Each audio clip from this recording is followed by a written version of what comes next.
What are some disturbing documentaries? The Trials of Gabriel Fernandez, sad face, heartbreaking and so upsetting as the audience learns about how many opportunities this boy's life could have been saved. Tell Me Who I Am. It's about two twins, one of whom lost his memory after an accident at 18. They unravel a dark secret that only one remembers. Worth a watch but really dark. Grizzly Man by Werner Herzog. It's about bear enthusiast Timothy Treadwell who went to live with Alaskan brown bears during the salmon spawning season. It's only slightly disturbing, but it is fascinating. Cropsey, 2009, starts out researching an urban legend in NYC, the segues into researching a real-life child murderer who may have inspired the legend. The act of killing is pretty wild. Dear Zachary, a letter to a son about his father is a devastatingly disquieting documentary. The Keepers. All about monsters in real life. Horrific. There's something wrong with Aunt Diane. Tickled was pretty flopped up. Jesus Camp. Killing Fields, the movie documenting the slaughter of millions of Cambodians at the hands of Pol Pot's people. Skulls, pelvises, spines lying everywhere in the blood-filled ditches. The purest form of hell on earth. Evil Genius, a true crime story of a pizza man who robs a bank with a bomb around his neck. He is a victim of some very disturbing people. The Wild and Wonderful Whites of West Virginia. Follows the white family who just completely neglect their kids, the parents, rampant drug and alcohol abuse, attempted murder. It's a sad look at the daily life of severely impoverished folks in stereotypical Appalachia. American Murderer: The Family Next Door. It's about family annihilator Chris Watts. I usually handle true crime pretty well, but what he did to his daughter still haunts me. I just can't. I started avoiding anything true crime with kids after this one. The Bridge. Gets into your brain and is very sad and intense.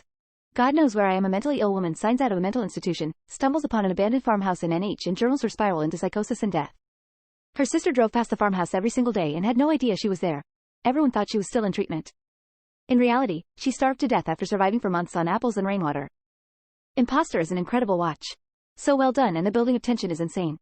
The act of killing about how in 65 Indonesia killed approximately 1 million communists, because they were nothing more than people with a different belief on how to effectively run things. They talk with members of death squads, how they killed, how casual it all was. And similarly Dark Deeds. It's a lil over a decade old, can't remember it all, but two dudes. How they talk about it all, stuck with me. No Next of Kin. Follows the LA coroner's office. So many people die by simply falling in the shower or other trivial means, and no one is left in their lives to check in on them. Sometimes the coroner would find bodies years after they died. The whole documentary carries this morbid feeling. Interesting, nonetheless. 77 minutes. It's a documentary on the awful massacre that happened at a McDonald's in the 1980s. Very graphic and very sad. All my top answers have been said already. Dear Zachary, The Bridge, there's something wrong with Aunt Diane, but I'd also add Boy Interrupted. About a young boy who was depressed, suicidal seemingly from extremely young childhood, until he eventually killed himself at age 15. The Cove. Melvin, Just Evil, from 2000. Harrowing doc about a man who sexually abused his family. Sins of Our Mother, Netflix.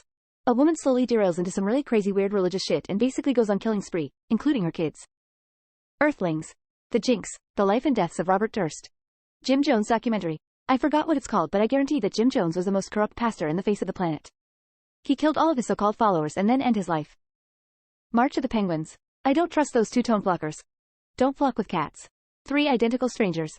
2016 Tickled, 2010 Marwin Call, 2009 Cropsey, 2019 Tell Me Who I Am, and my personal winner, 2017 Mommy, Dad and Dearest.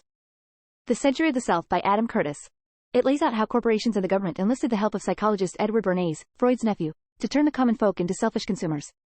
It's dark, it's creepy. You can watch it on YouTube. I Am Evidence. For those who are unfamiliar with this one, it's about the rape kit backlog in the US. This one is really disturbing in the sense that it really outlines the impact of faulty police work and the stigmas surrounding SA. Hearing that give or take 500,000 rape kits in the US sat in evidence lockers or warehouses going untested for decades is jarring and pretty unsettling. The Keepers on Netflix. It made me stop going to Catholic church. Grey Gardens. 2 formerly upper-class women, mother and daughter, live as recluses in a dilapidated mansion in East Hampton, NY. Every scene just keeps getting worse and worse. Blackfish. Hated Gigi Allen and the Murder Junkies. So nobody's gonna say anything about Mommy, Dead and Dearest.